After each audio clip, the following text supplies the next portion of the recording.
Vamos ahora juntos.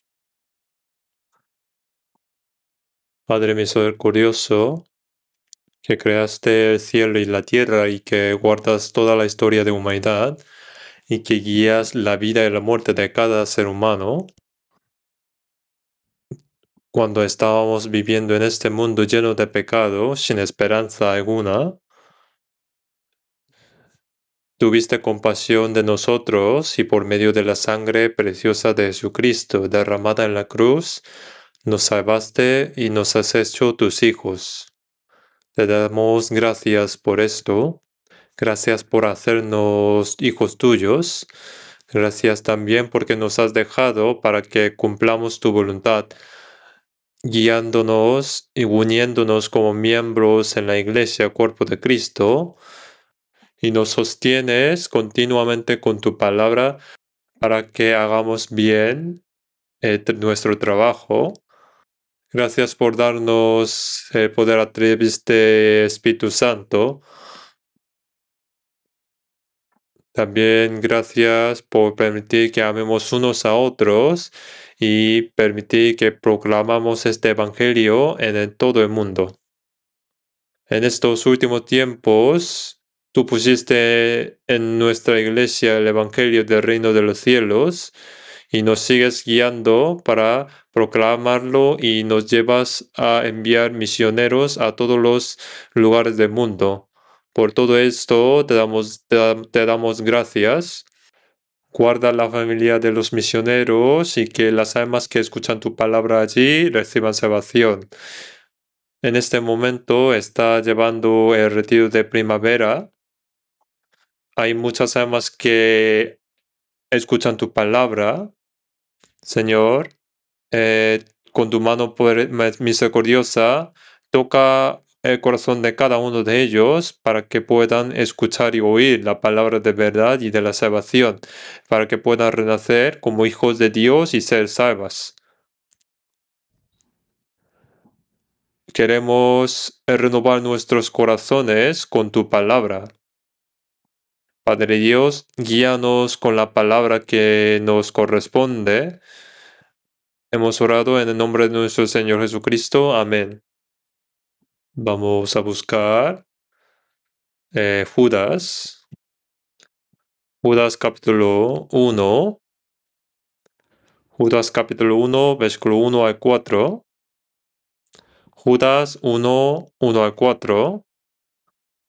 Vamos a leer juntos. Judas, siervo de Jesucristo y hermano de Jacobo, a los llamados, santificados en Dios Padre y guardados en Jesucristo. Misericordia y paz y amor os sean multiplicados.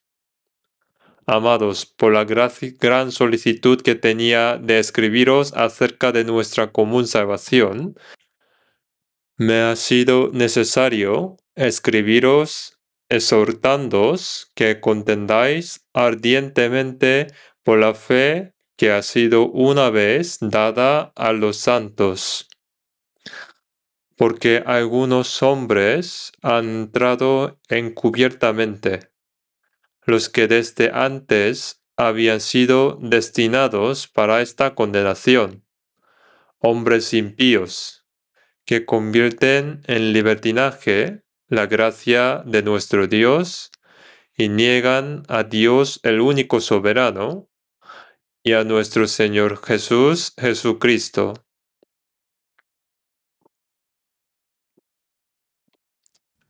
Judas, que escribió esta epístola, no es Judas Iscariote. Judas Iscariote en inglés no es Judas, no es Judas, sino en inglés Judas de San Judas pone como Jude, Jude. Son dos personas completamente diferentes.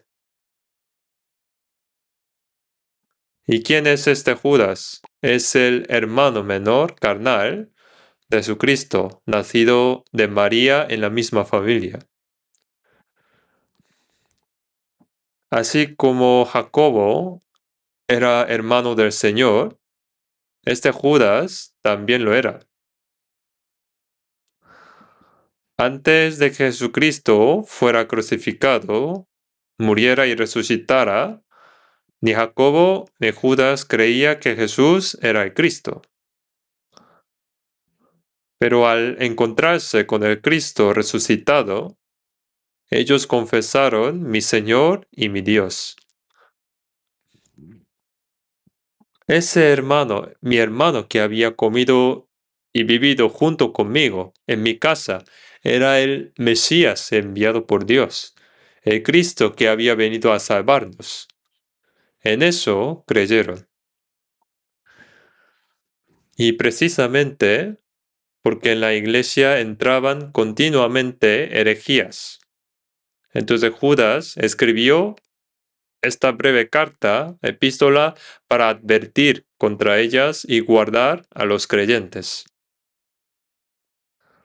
Hoy no podemos estudiar todo el libro de Judas, sino que nos centraremos en el versículo 3, nuestra común salvación. Hemos escuchado mucho sobre este tema en seminarios y palabras anteriores, en los seminarios también. Esta salvación es la llave que resuelve los problemas de la vida humana. Igual que teniendo la llave puede abrir una cerradura, la llave que abre todos los problemas de nuestra vida en esta tierra es precisamente la salvación. El ser humano no puede conocer el sentido de su propia vida investigando por sí mismo. Si los cerdos fueran pensando, estudiando sobre qué es un cerdo, no encontrarían respuesta, ¿no? Del mismo modo, los filósofos llevan siglos investigando qué es la vida, sin obtener una respuesta correcta. Confucio afirmó en las Analectas, pone, no conociendo aún la vida. ¿Cómo podría conocer la muerte? Dijo él. Es decir, ni siquiera la vida presente la entendemos por completo. Entonces, ¿cómo vamos a hablar sobre la vida después de la muerte? Estas preguntas esenciales de la existencia humana, sobre de dónde venimos, a dónde vamos, qué significa nacimiento, vejez, enfermedad y la muerte, el hombre mismo no puede dar respuesta sobre estas preguntas. Es necesario preguntárselo a Dios, ese creador que nos creó. Los hombres que dicen que después de la muerte no hay nada, todo acaba, pero ellos también entrarán en el mundo eterno después de morir. Una oruga no sabe que después de entrar en el capullo saldrá como una mariposa. Así también el ser humano también. Dios nos creó no para que viviésemos únicamente en este mundo, sino que para viviésemos en la gloria junto a Él en el mundo eterno.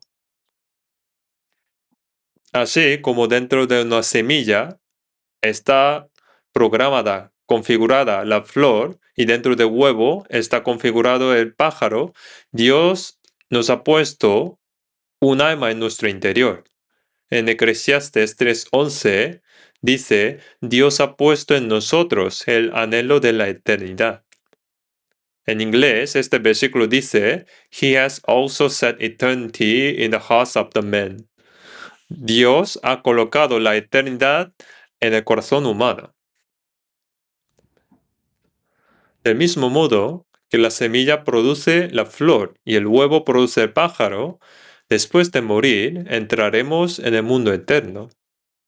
En el mundo eterno.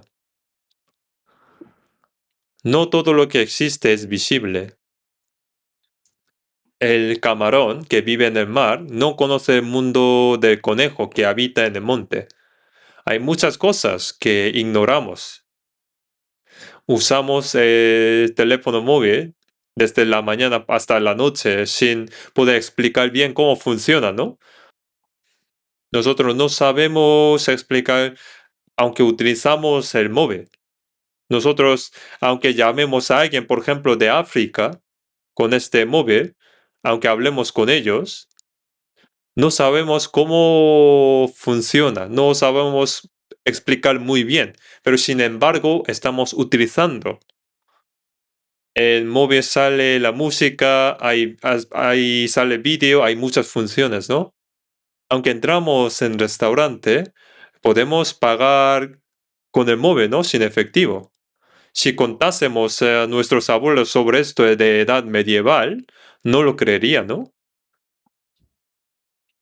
Nosotros no sabemos explicar muy bien cómo funciona esto, porque el que diseñó, planificó y construyó este aparato, dispositivo, es quien sabe cómo funciona. Si no nos explica él, no podemos saber muy bien. Del mismo modo, la vida humana solo la entiende el quien nos creó. La vida de oruga tiene 3 actos: el huevo, la vida de oruga, larva, y la tercera es la vida como mariposa. De igual modo, la vida humana también tiene 3 actos. El primer acto son los 9 meses, 9 meses en vientre de madre.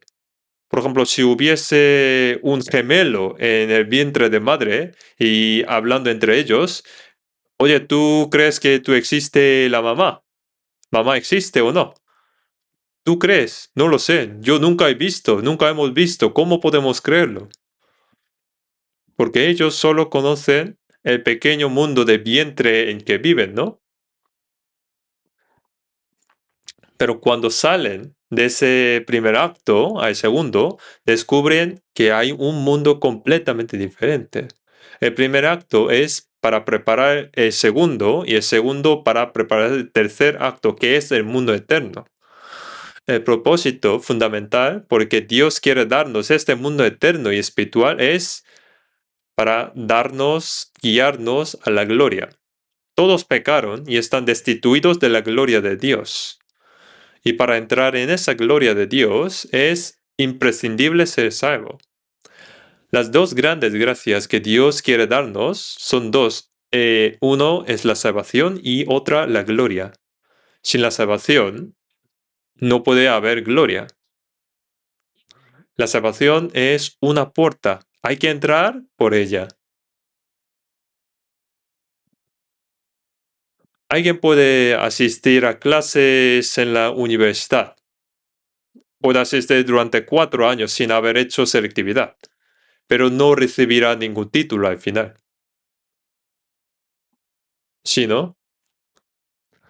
Hay que entrar por esa puerta estrecha. Por eso el Señor dijo: esforzaos a entrar por la puerta angosta, porque os digo que muchos procurarán entrar y no podrán. Recibir la salvación es atravesar esa puerta. Una puerta separa el mundo exterior del interior. Al abrir la puerta del coche, podemos entrar en el coche, ¿no? Entonces, esa puerta diferencia el mundo de fuera y de dentro. Al entrar por la puerta de iglesia, el mundo de fuera y de dentro son completamente diferentes. Una puerta es el pasaje de un mundo a otro. Dios llama puerta angosta a esta puerta de salvación. Sin embargo, muchos van por la puerta ancha que no conduce a la vida.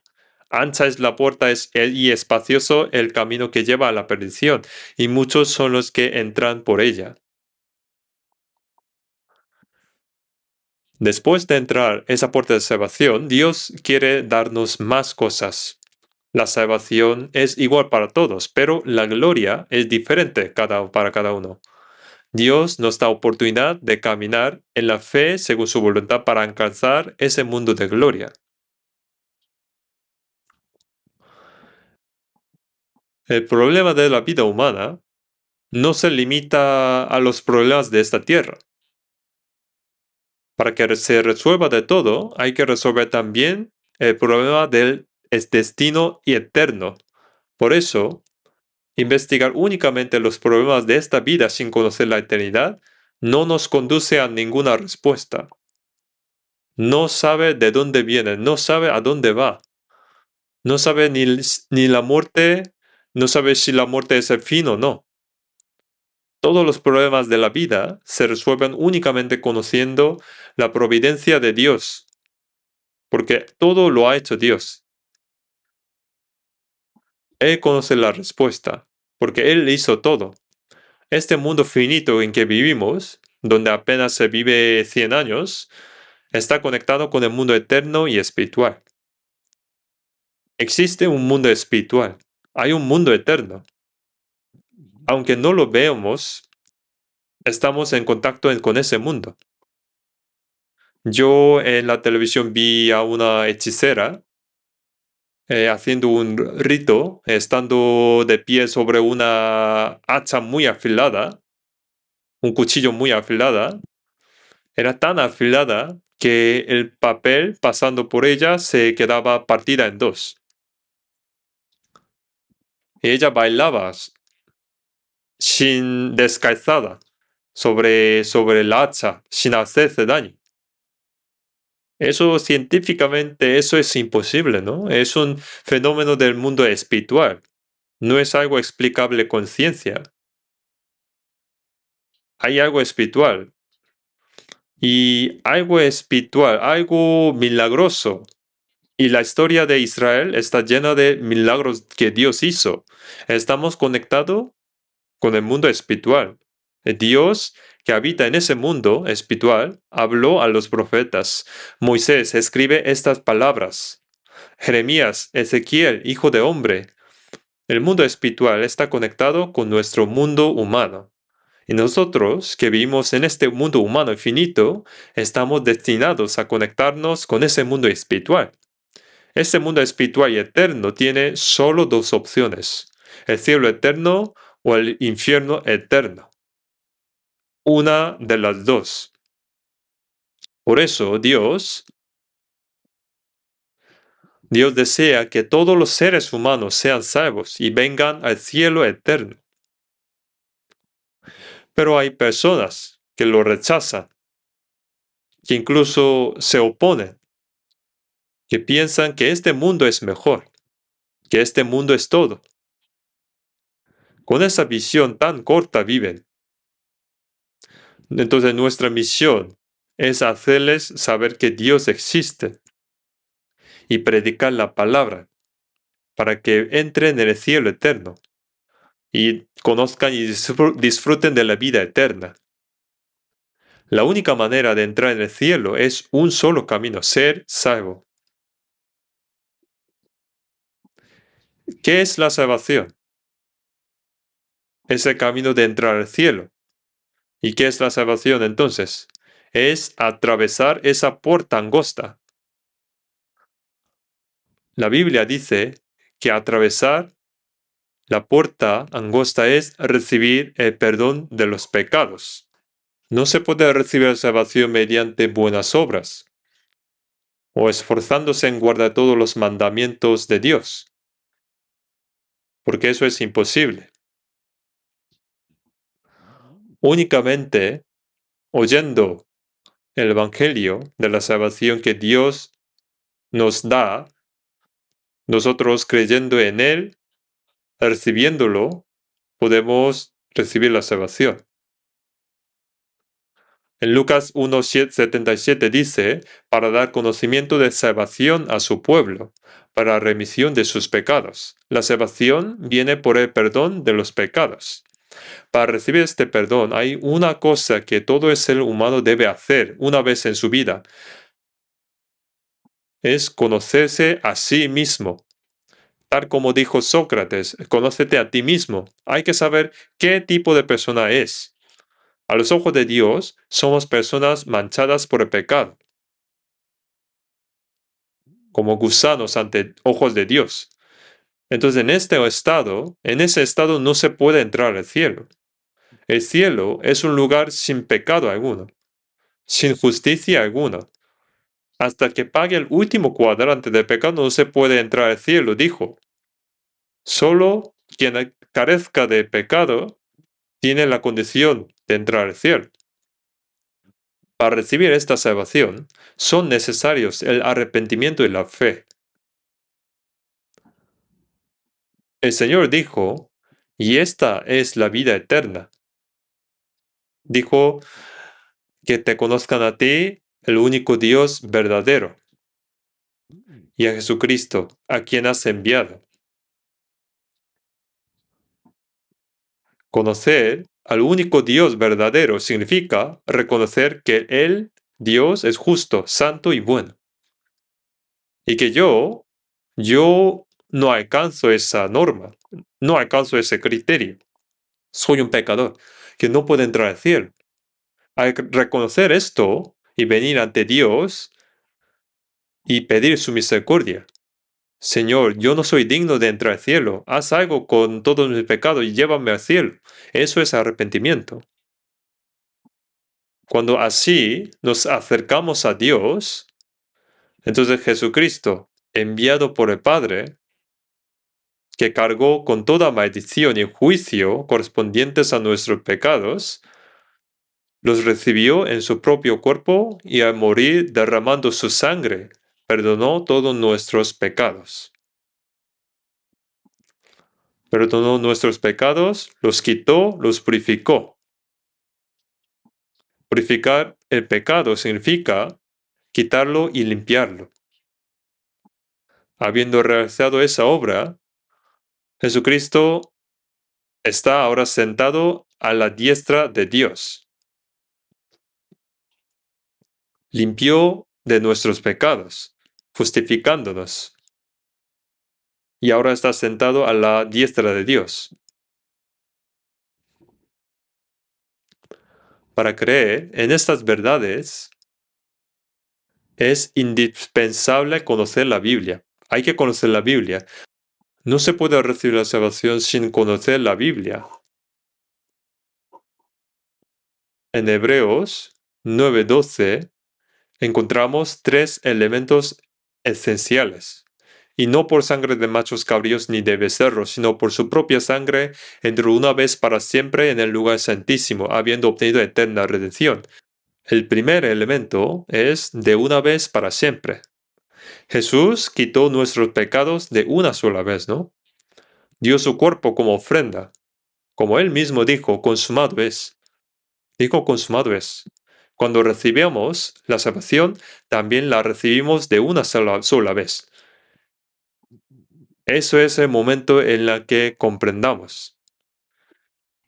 Y en Zacarías 3:9 se dice que en un solo día el Señor quitó el pecado de toda la tierra. Nosotros recibimos la salvación de una vez. Y lo entendamos, ¿no? Y lo comprendamos. En la carta de Judas también que leímos, que hoy también hemos leído, se menciona la fe que ha sido una vez dada a los santos. El segundo elemento es por su propia sangre. La sangre del Señor Jesús. Dios mismo, Jesucristo, compró a la iglesia con su propia sangre. Y en quien tenemos redención por su sangre, el perdón de pecados. Por eso, en Hebreos 9:22 dice, y sin derramamiento de sangre no se hace remisión. Entonces antes, cuando alguien daba testimonio de salvación, si no dice algo de sangre, habíamos dicho que hay que escuchar de nuevo el seminario. Es correcto, porque sin dinero no se puede comprar cosas en el supermercado, entonces de igual manera no hay salvación posible sin la sangre de Jesucristo. En Apocalipsis 1:5 también leemos que su sangre nos lavó de nuestros pecados. Que nos lavó, nos limpió, nos liberó de nuestros pecados. El tercer elemento es el alcance de esa expiación. No solo los pecados pasados, sino una eterna redención. Como dice Hebreos 5:9, y habiendo sido perfeccionado, vino a ser autor de la eterna salvación para todos los que le obedecen. Una salvación eterna. Estos tres elementos son esenciales. Jesús se acercó al Juan Bautista en el río Jordán. Juan el Bautista había recibido la revelación del Espíritu. Dijo, sobre quienes veáis descender el Espíritu Santo y que permanece sobre él, ese es el que yo he enviado. Mientras daba bautismo de arrepentimiento en el río Jordán, él, Juan Bautista, vio llegar a Jesús. ¿Y qué fue el bautismo de arrepentimiento? Es la confesión.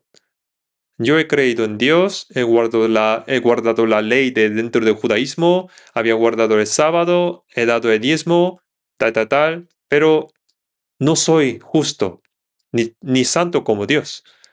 Al final no soy nada, sino un pecador que merece el infierno. Reconocer esto y entrar en el agua y salir de ella diciendo que yo merezco morir así. Eso fue el bautismo de arrepentimiento. Mientras daba este bautismo Juan el Bautista, vino Jesús, se acercó Jesús y Juan dijo, he aquí el Cordero de Dios que quita el pecado del mundo. Y los que estaban allí, que habían recibido bautismo de arrepentimiento, oyeron estas palabras y ellos entendieron. Yo tenía que morir por mi pecado.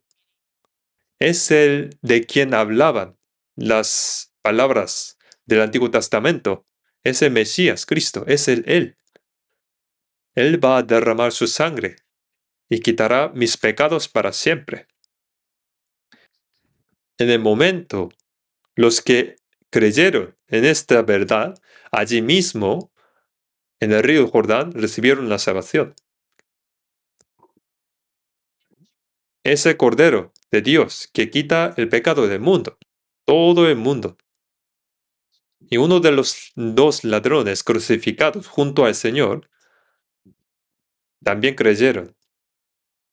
En ese momento, este que muere a mi lado derramando su sangre, cargó todos los pecados, incluyendo el mío, incluyendo mi pecado que estaba cometiendo a lo largo de mi vida.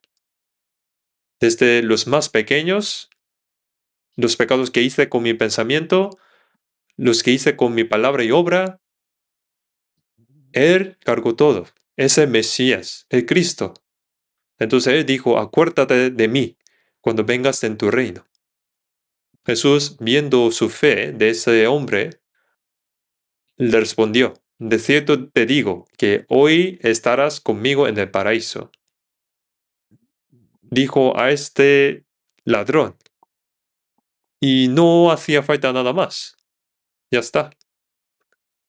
Sin embargo, el diablo nunca está quieto. En este mundo hay otro evangelio, hay otro Jesús, hay otro Espíritu. En 2 de Corintios 11:4 dice, porque si viene alguno predicando a otro Jesús, que el que os hemos predicado, o si recibís otro espíritu que el que habéis recibido, u otro evangelio que el que habéis aceptado, bien lo toleráis. También hoy en día hay muchos los que predican a ese otro Jesús, a ese otro espíritu, a ese otro evangelio. San Mateo 7, 21, 23 dice, no todo el que me dice, Señor, Señor, entrará en el reino de los cielos, sino el que hace la voluntad de mi Padre que está en los cielos.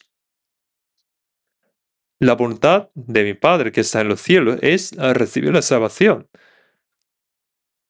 Y muchos me dirán en aquel día, Señor, Señor, ¿no profetizamos en tu nombre y en tu nombre echamos fuera demonios y en tu nombre hicimos muchos milagros? Y entonces les declararé, nunca os conocí, apartaos de mí, hacedores de maldad. Dijo, nunca os conocí, apartaos de mí, hacedores de maldad. Entonces los que predicaban en su nombre, ¿qué tipo de Jesús estaba predicando? Estaba predicando otro Jesús. Creían en otro Jesús, no en Jesucristo, el Hijo unigénito de Dios. Entonces Jesús les dijo, y nunca os conocí.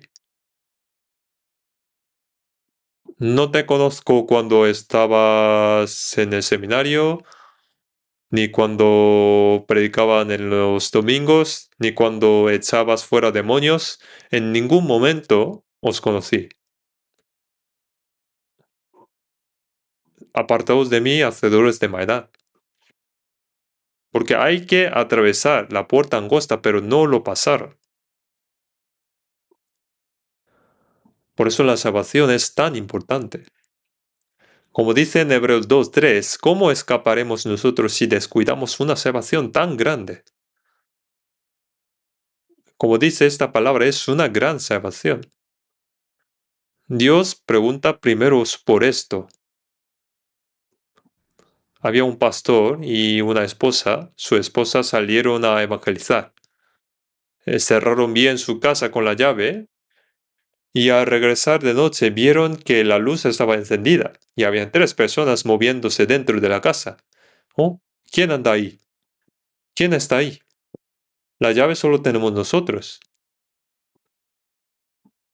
Al entrar, los desconocidos dijeron, Pastor, bienvenido, sabemos que has trabajado mucho. Os hemos preparado la comida, limpiado la casa y lavado la ropa. Entonces el pastor estaba contento, ¿no? Dirá gracias, ¿no? No fue así. Lo primero que dijo es, ¿cómo habéis entrado aquí? ¿Cómo habéis entrado aquí? El que no entra por la puerta es el ladrón. ¿Cómo habéis entrado? Por eso es lo que importa. Es importante cómo ha entrado. Aunque estudie mucho en la universidad, sin haber hecho la selectividad, no recibirá ningún título. La salvación es así de importante. Hay otro espíritu también. Hay quienes hablan en lenguas, realizan señales y maravillas sin haber sido salvos. Dios dice en 2 Tesalonicenses, el malvado actúa conforme a la obra de Satanás con gran poder, señales y prodigios mentirosos, pues no recibieron el amor de la verdad para ser salvos. Toda la actividad espiritual sin haber sido salvo sigue el espíritu de Satanás. Eso es otro espíritu. También hay otro evangelio. Alguien dice, ¿cómo vas a ser salvo de una sola vez? ¡Qué arrogante! Nosotros llevamos muchos años esforzándonos y no sabemos ni siquiera con certeza si somos salvos. Habrá que esperar a morir para verlo, ¿no? ¿Cómo por sangre de Cristo solo? Hay que guardar el día del Señor, hay que hacer muchas cosas para ser salvo. Todo esto es otro evangelio. Y algunos dicen, el pecado original, perdonado, pero el pecado actual hay que hacer algo más. La expiación es limitada. Los pecados pasados quedaron perdonados, pero los futuros hay que hacer algo. Todo esto son otro evangelio. Hay montones en este mundo, pero nosotros, sin embargo, conocemos el evangelio verdadero y cierto. Si ahora mismo el Señor viniera en las nubes y está seguro de subir con Él, aplaude 3 veces. Ya, los que no han aplaudido, ¿no? Tienen esa certeza, aunque muera. Tiene esa certeza. Eso fue lo que hizo que los mártires afrontaron la muerte sin retroceder, porque habían sido salvos. Aunque me matáis ahora, al instante estaré en el cielo. Yo prefiero pasar unos días más en el cielo que unos días en esta tierra. Con este pensamiento vivían. La Biblia presenta la salvación en 3 etapas. Ya habíamos aprendido, ¿no? La Biblia explica con 3 etapas. La primera es la justificación. Ser justificado. Somos justificados por la fe. Dios nos declara como justos, aunque no éramos justos. Eso equivale a la salvación del alma. nacer como hijos de Dios. La salvación es un nacimiento, un nuevo nacimiento, nacer de nuevo, convertirse en una persona completamente diferente. Y después de nacer viene el crecimiento. La segunda etapa se llama santificación. En inglés, sanctification, que consiste en vivir una vida con el objetivo de vivir como Jesucristo, para asemejarse como a Él, parecerse cada vez más a Él. Ese proceso de crecimiento del Hijo de Dios ya nacido. Y nosotros la llamamos como la salvación de la vida cotidiana. O la salvación de carácter. Pero todavía queda algo que no hemos recibido todavía. Este cuerpo. Si está enfermo, hay que ir al médico, ¿no? Y siempre pide que ponga algo en la cara. Pide que lave, que lo alimentan. Nuestro cuerpo aún no ha sido salvo. Y la tercera etapa se llama glorificación. Nuestro cuerpo será transformado en un cuerpo espiritual, en inglés glorification. Y entonces nos separamos completamente del pecado. Eso es el resultado, el fruto que recibirá el Señor. Estas tres etapas existen y que no se debe confundir. La salvación que hemos recibido, la justificación, nacer como hijos de Dios, está expresada en tiempo pasado. Por eso dice que hemos recibido la salvación. ¿Qué significa? Porque Dios es justo, por eso hay que hacer juicio por el pecado. Y ese juicio lo recibió Jesucristo. Y Jesús murió en vez de nosotros, cargando nuestros pecados. Esa expiación, creer en esto, es la fe. Y ahora nos dice que somos justos. Vamos a buscar Efesios. Efesios capítulo 2. Capítulo 2, versículo 8 a 9. Efesios capítulo 2, versículo 8 a 9, leamos juntos. Porque por gracia sois salvos por medio de la fe. Y esto no de vosotros, pues es don de Dios. No por obras, para que nadie se gloríe. Habéis sido salvos. Está en pasado, ¿no? Ya está hecho. Como Dios es un Dios de justicia, el juicio por el pecado debe ejecutarse sin falta. Entonces, ¿quién nos dio la salvación? Jesús dijo que no hay otro nombre bajo el cielo dado a los hombres en que podamos ser salvos. Dijo en Hechos 4:12, no hay otro nombre bajo el cielo dado a los hombres en que podamos ser salvos, solo Jesús. El Señor mismo dijo, yo soy el camino y la verdad y la vida. Nadie viene al Padre sino por mí. Dijo así. Y esta salvación, entonces, nos dio Jesús. Y realmente nos dio hace 2000 años en el Gólgota, clavado en la cruz y derramando su sangre. Dijo a toda humanidad, consumado es. Y en ese momento salvó a toda la humanidad. Y cargó el pecado de todo el mundo. Cargó pecado de todo el mundo en la cruz de Jesús. Y recibió el juicio. Entonces los que creen esto, quien quiera, puede ser salvo, perdonados sus pecados. Entonces no puede ir al infierno aunque quiera. Entonces los que critican al cristianismo dicen, bueno, ellos dicen que van al cielo cuando creen y no creen, van al infierno. Dicen, ¿cómo puede ser esto? Pero si uno comprende todo el proceso de la salvación que Dios, hecho hombre, llevó a cabo al venir a esta tierra. Todo este proceso, si lo comprende, no puede decir esto. Como hemos leído antes en Isaías 53, el Señor sufrió toda aquella angustia y tribulación para salvarme a mí, llegando hasta la muerte. Si rechazamos ese amor y esa gran gracia, ¿qué pasaría? Dios ha hecho que todos los seres humanos sean salvos. Sí, ¿no? Pero aún así, hay algunos que aún así los que van al infierno.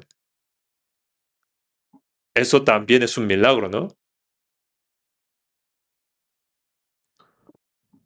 Dios preparó la salvación para todos, incluso la mía también, hace 2000 años.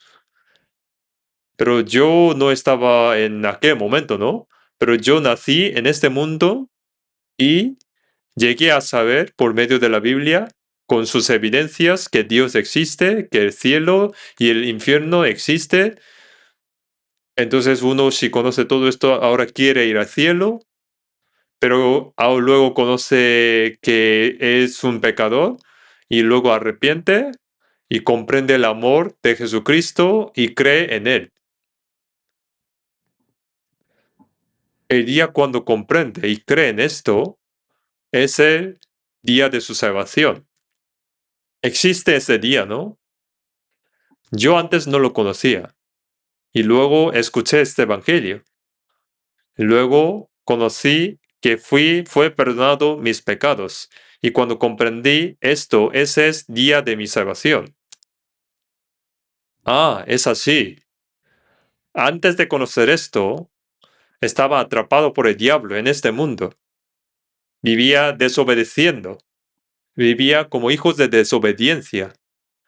Pero ahora ha renacido como hijo de Dios, que puede entrar en el reino de los cielos.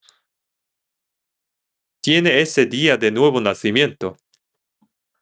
Y aunque lo olvide, existe ese día de salvación.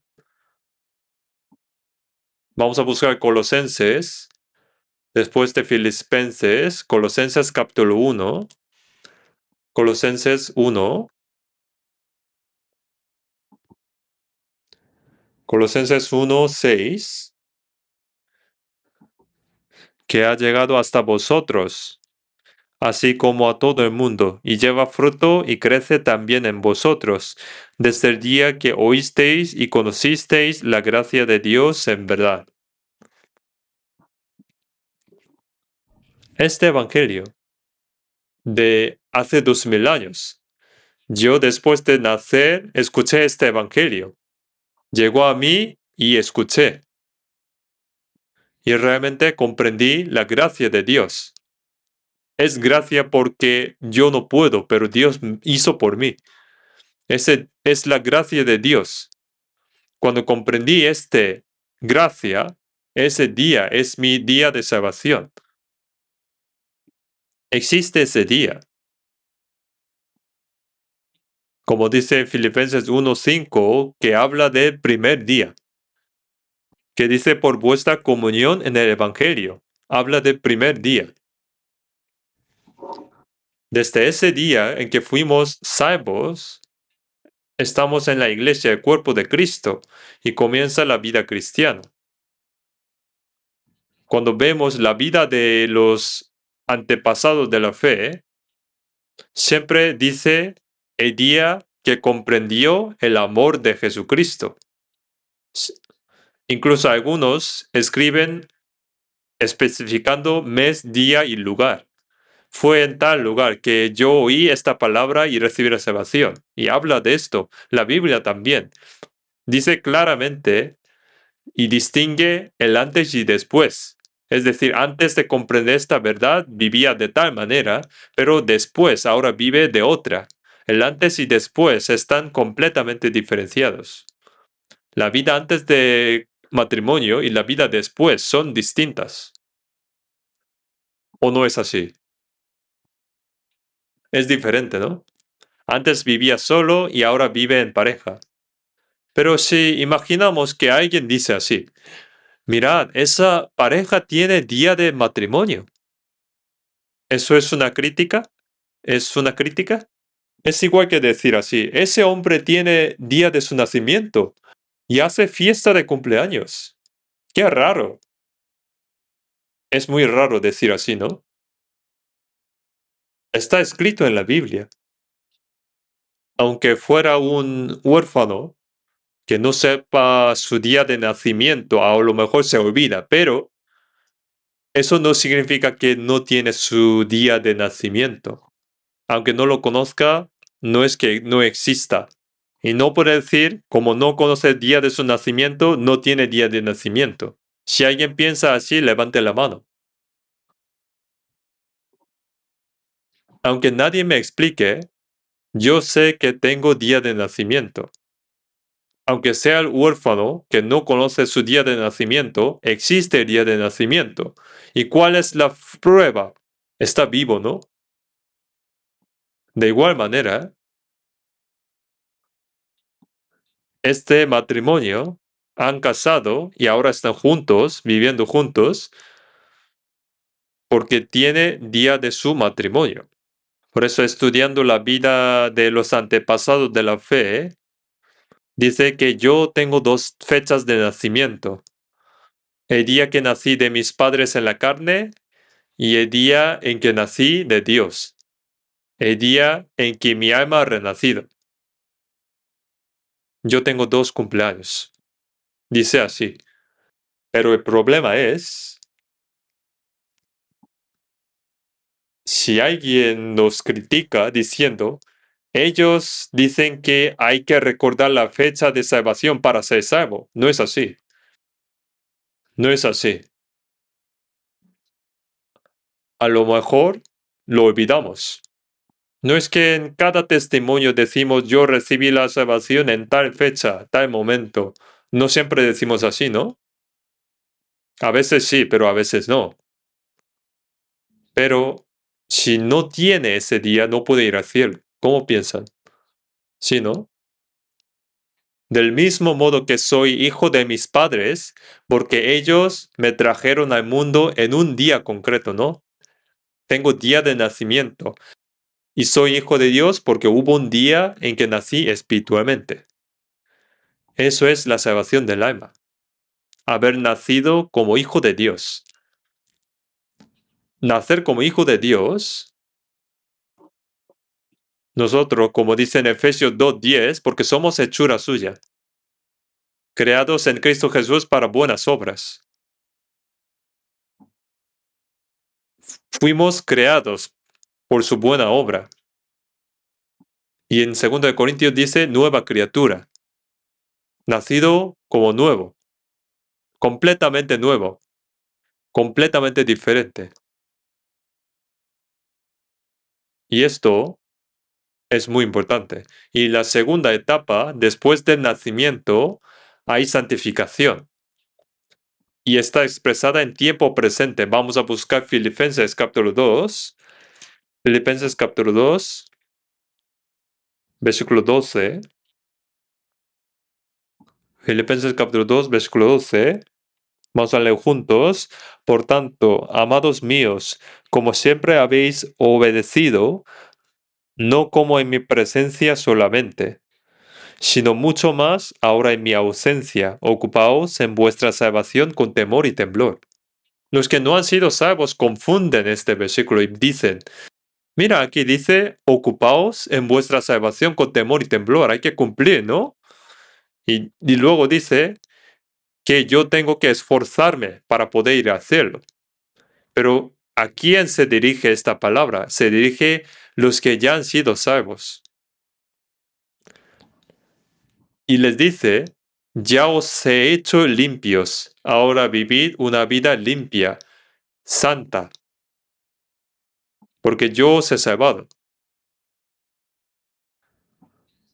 Vive una vida diferenciada, separada. Indica esto. Después de la salvación, hay los que no pecan. Si después de la salvación no se pudiera pecar más, Jesús habría necesitado perdonar solamente los pecados pasados, pero ha perdonado hasta los pecados del futuro, porque nosotros hasta morir no podemos separarnos del pecado. Después de la salvación, cometemos el pecado, pero para estos pecados debemos confesarlos ante Dios Padre, reconocerlos, arrepentirnos y pedirle que nos limpie y perdone. A eso se llama también arrepentimiento, pedir que nos perdone y que nos limpie. Debe hacer así. Así lo hizo David cuando pecó. Se le confesó a Dios. Cuando pecamos, no es solo un asunto entre nosotros y otra persona. Ese pecado también está entre Dios y yo. Antes de la salvación, Dios reserva todos los pecados del incrédulo para juzgarlos de una sola vez al final. Y como dijo, para los hombres hay muerte y luego después de esto hay juicio. Entonces, en ese momento, busca todos sus pecados. Pero después de ser salvos, ahora está con Dios. Pero si hay pecado, se corta, se interrumpe la comunión con Dios y hay problema. Y para restaurar esta comunión, debemos confesar el pecado, reconocerlo y pedir a Dios que lo quite, perdone. Eso es el arrepentimiento también. Entonces hay dos tipos de arrepentimiento. Como hay dos, por eso la gente se confunde. El primero es el arrepentimiento único. Reconocer que uno es el pecador, que merece el juicio de Dios y que debe volverse a Él. Eso es el único arrepentimiento. Juan el Bautista es el que dio bautismo de arrepentimiento. Y el segundo es el arrepentimiento continuo, que cada vez que peca, confiesa su pecado, se arrepiente y se aparta de ese pecado. Arrepentirse y dejar ese pecado. Pero a veces pasa esto. Bueno, yo, Dios, te salvé para que viva por mi voluntad, mi gloria, pero vives así según tu manera. Bueno, necesitas la disciplina. Entonces, si es necesario, lo castiga. Y eso es el castigo. Los que se arrepienten y se aleja del pecado, a lo mejor no se ha castigado. Pero a los que dice que arrepiente de palabra y no cambia, Dios lo castiga para que realmente se aparte de ese pecado. Por eso la Biblia dice, el Señor al que ama disciplina. Si no hay disciplina es bastardo, no verdadero hijo. Así Dios disciplina a los amados para que viva correctamente. Eso también es santificación. Pero los que nos critican, dice así. Ellos dicen que después de la salvación, ahora no tiene que ver pecado, pero no es así, no decimos eso. Pregunta a todas las iglesias del mundo, ¿quién dice que viva pecando? No es así, no lo conoce muy bien. Si dijéramos que después de la salvación se puede pecar, si explicásemos así, nadie quedaría aquí. Eso no es evangelio, porque no es evangelio, no es la Biblia, no es la palabra de Dios. Entonces, si alguien escucha esto, esto es falso y se iría, ¿no? Entonces, no es así. ¿Por qué no escucha y dicen estas palabras? No lo entiendo. Nosotros muchas veces, cada semana explicamos sobre esto. Muchas veces hemos hablado. Bueno, esto es la santificación. Estamos en proceso de la santificación. Y en Apocalipsis dice, yo reprendo y castigo a todos los que amo. Sé pues celoso y arrepiéntete. Que arrepienta del pecado. Si no se arrepienta hasta el final, ¿qué hace Dios? Puede matarlo. Por eso, el salvo no puede permanecer indefinidamente en el pecado, porque si no, Dios le lleva. Vamos a buscar primero de Juan.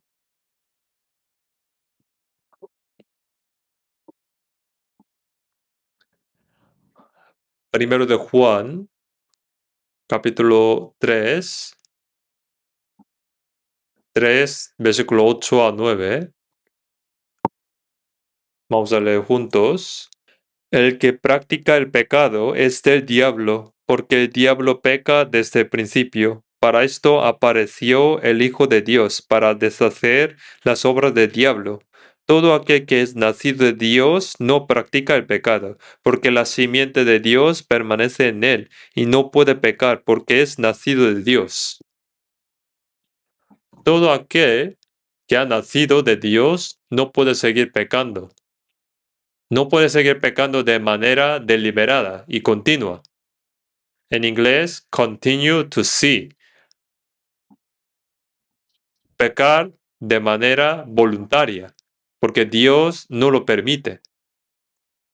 Dios sigue dando disciplina, y a quien no se vuelve de ese camino puede llevárselo. Entonces dice, no practica el pecado, porque la semilla de Dios permanece en él. Por eso Ananías y Zafira fueron llevados. Y 1 de Corintios 5 también habla sobre un hermano que persistía en el pecado. Dios se lo llevó. No vale la pena seguir teniéndole aquí, voy a llevarle, para que no peque más. Entonces, vivir pecando después de la salvación también es una tontería.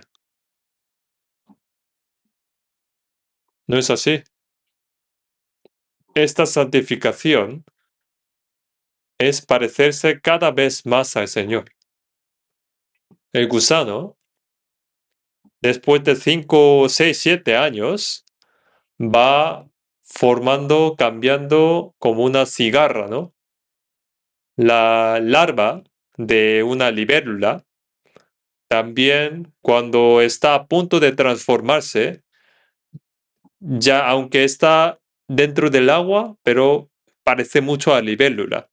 Del mismo modo, cuanto más se acerca el día de la venida del Señor, nosotros vamos pareciéndole más en nuestra vida cotidiana, en nuestras palabras y en nuestras obras, acciones. Vamos asemejándose a Él.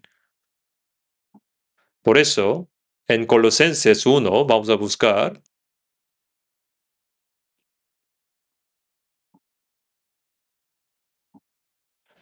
Colosenses capítulo 1, versículo 21. Colosenses 1, versículo 21 y 22. Y a vosotros también, que erais en otro tiempo extraños y enemigos en vuestra mente, haciendo malas obras, ahora os ha reconciliado en su cuerpo de carne por medio de la muerte, para presentaros santos y sin mancha y irreprensible delante de Él. Para que nosotros seamos así, Dios nos va transformando así. Nos va cambiando poco a poco. Dios hace que internamente produzca el fruto del Espíritu. Amor, gozo, paz, paciencia, benignidad, bondad, fe, mansedumbre y templanza, ¿no? El fruto del Espíritu se produce internamente, por dentro. Y hacia afuera produce el fruto de la vida eterna, el fruto de la justicia, el fruto de la luz, que se produce cuando trabajamos por el Señor. Estos tipos de frutos se producen hacia afuera. Cuando llegue el momento de ser recibidos ante el Señor, ese fruto será presentado a Él. Eso es la gloria. Eso es la recompensa. Quien no tiene fruto de espíritu en su corazón, no tendrá gloria ni recompensa. Bueno, cada uno tendrá, ¿no? Fruto de espíritu, fruto de vida eterna, fruto de la luz, lo llevará como uvas, ¿no? Y será eternamente recordado, como recompensa, glorificado. En Santiago 5:7 dice que el agricultor labra la tierra esperando el fruto. Espera el fruto. Dios también espera el fruto de este campo que es la iglesia. Jesucristo, cabeza de la iglesia, es el labrador que labra aquí buscando ese fruto. Él dijo, yo soy la vid verdadera y mi padre es el labrador. Nosotros somos pámpanos, ¿no? Y debemos llevar los frutos. Y para llevar fruto, las ramas deben permanecer unidas al tronco de la vid, ¿no? Es el objetivo para llevar los frutos. La santificación es el proceso de dar fruto. Y nosotros no podemos convivir con el pecado. Es necesario apartarse de él para que sigamos creciendo tal como Dios lo espera.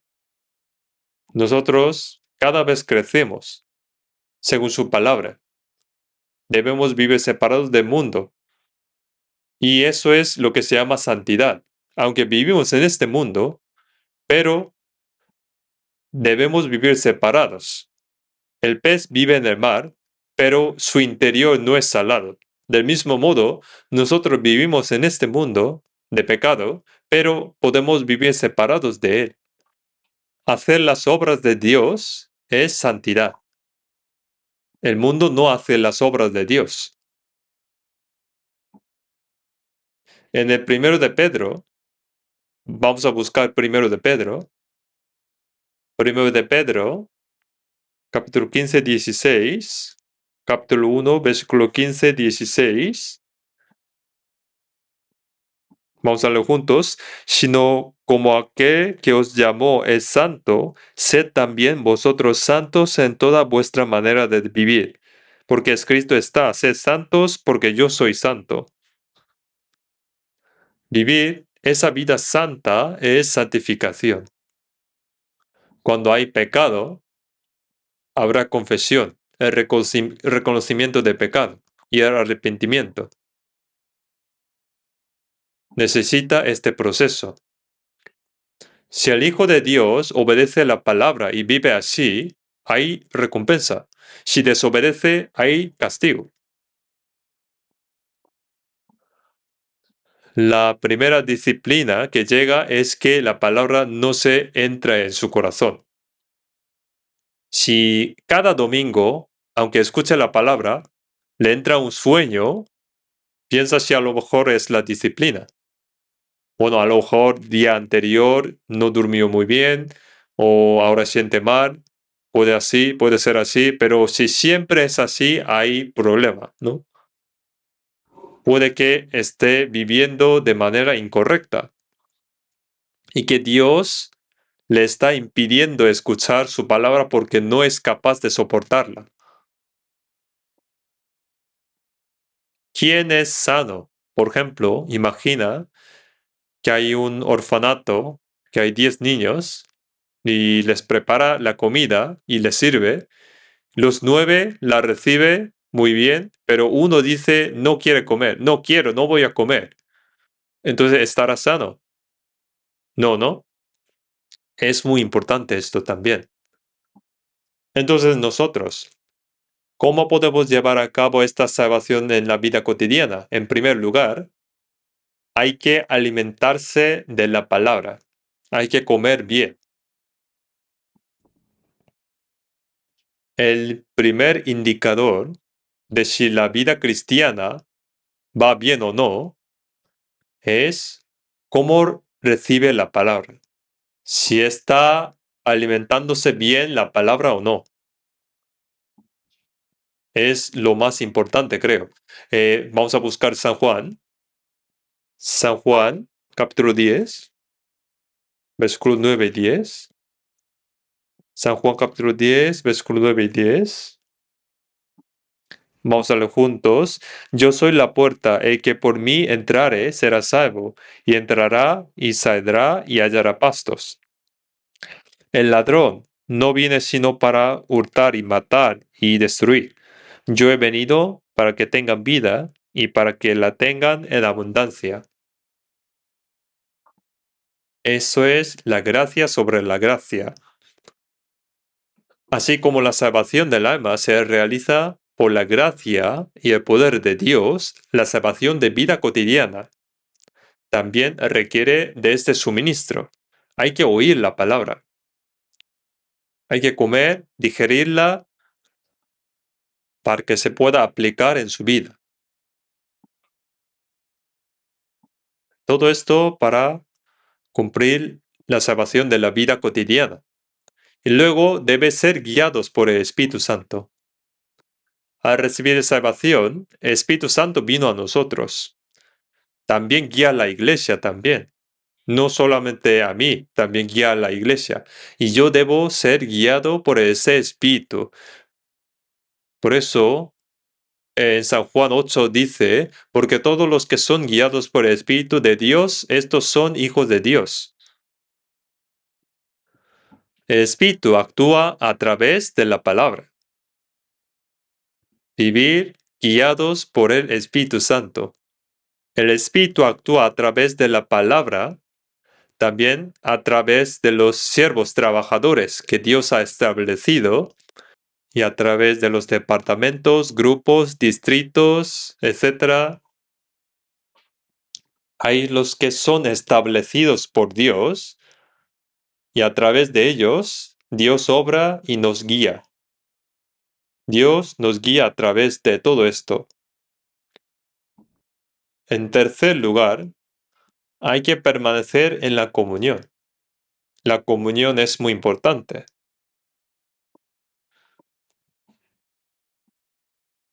Dios nos guía en la comunión. Y a través de la comunión, también se produce el servicio, predicar el Evangelio, todo, ¿no? A través de comunión se cumple todo esto. Es decir, uno no puede hacer solo. Efesios capítulo 4.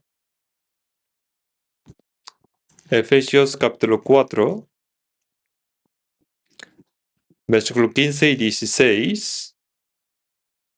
Efesios 4, 15 y 16. Vamos a leer juntos.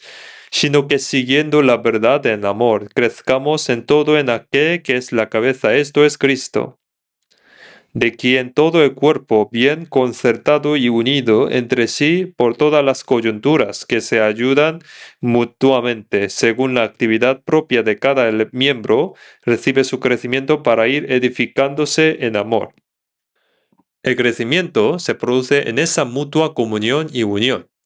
En Colosenses 2 también dice, el cuerpo sostenido y unido por sus ligamentos y coyunturas, crece con el crecimiento que da Dios. Eso es crecer en la comunión. Y la tercera etapa de la salvación es la glorificación, glorification en inglés. Está expresada en tiempo futuro. Cambia nuestro cuerpo como del Señor. En Romanos 8 dice, y no solo ella, sino que también nosotros mismos, que tenemos las primicias del Espíritu, nosotros también gemimos dentro de nosotros mismos esperando la adopción, la redención de nuestro cuerpo. Y en este momento nosotros separamos completamente del pecado, liberamos completamente del pecado. Entonces, la salvación, hay salvación del alma, que es el perdón de pecados que nos hace hijos de Dios. No solamente piensa en esto, sino también hay santificación, que se cumple y se desarrolla a lo largo de la vida.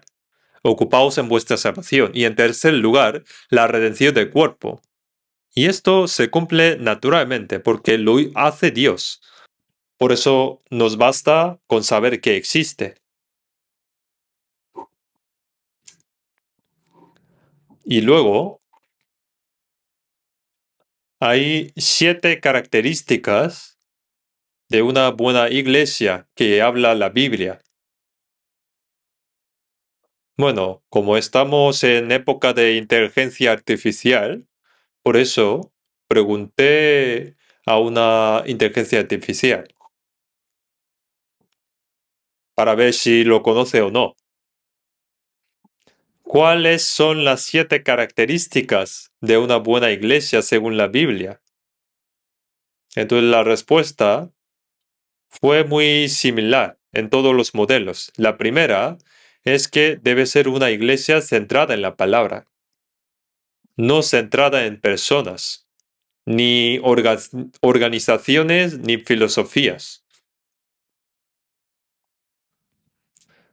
La segunda es que el Evangelio debe ser claro.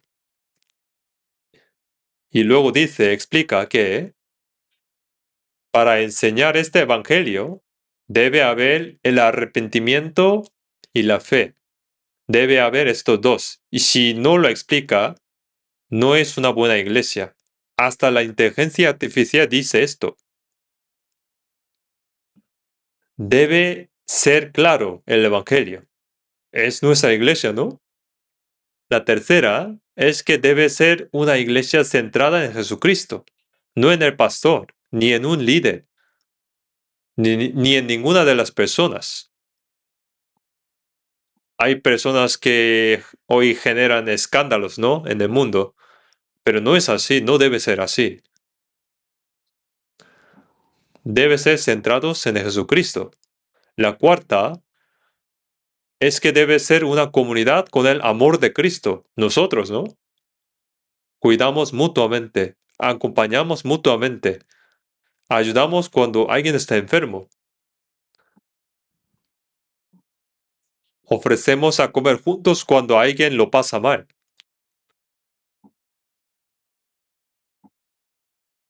Había un diácono, que no sé si puedo hablar de él, que dice,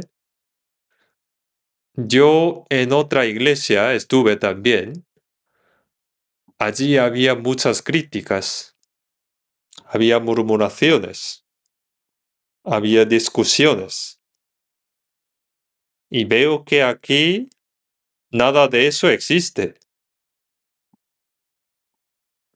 Aquí hay amor de verdad. Como dice, en esto conocerá todos que sois mis discípulos, si tuviereis amor los unos con los otros. Todo el mundo conocerá que sois mis discípulos. Bueno, somos nosotros también, ¿no? La quinta es seguir la santidad.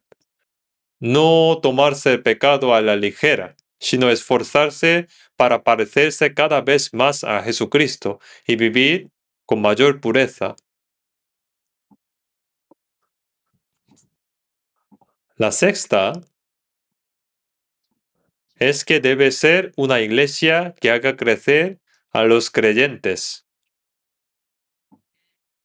no de manera superficial, sino ayudándolos para que sus fes crezcan y cambien.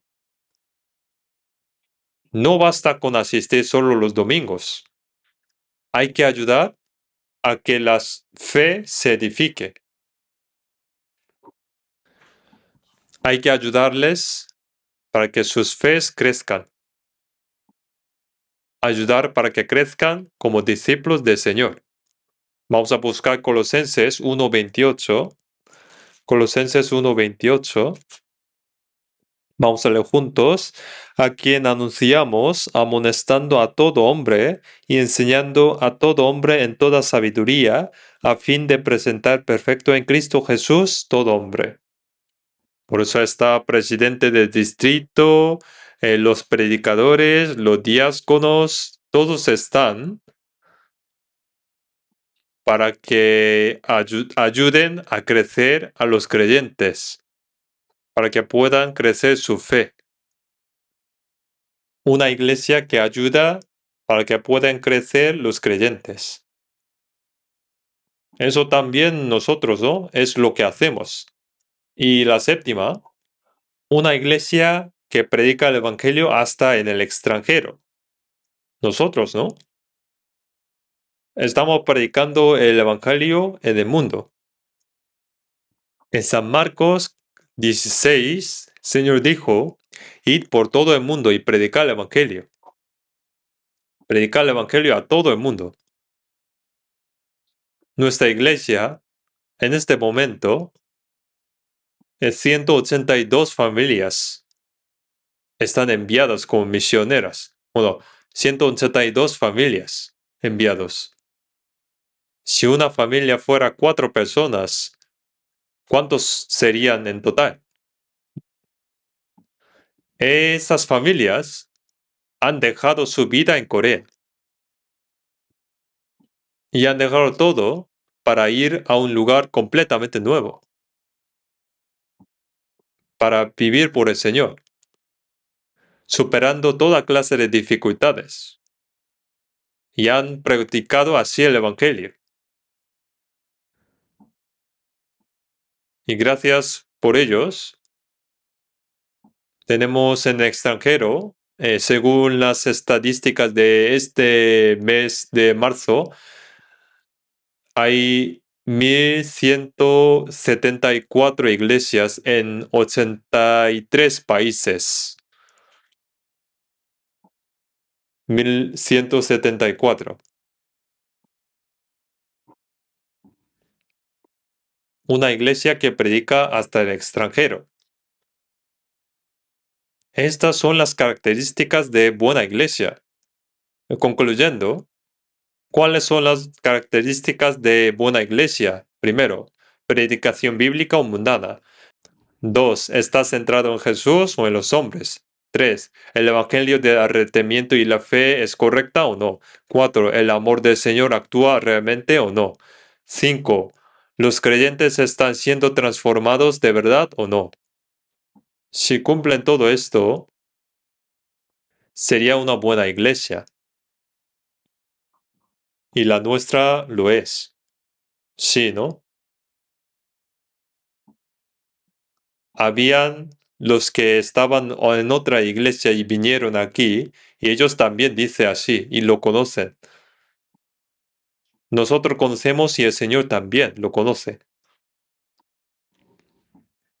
Hoy hasta aquí, vamos a orar juntos. Padre Dios, gracias por la sangre de Jesucristo derramada en la cruz, nos salvaste, nos has dejado como miembros en la iglesia, donde tú obras, nos acompañas, nos guías y nos vas santificando. Señor, te damos las gracias de corazón. Hasta el día en que nos encontraremos contigo cara a cara, guíanos para que con todo fervor te sirvamos. En el nombre de nuestro Señor Jesús. Amén.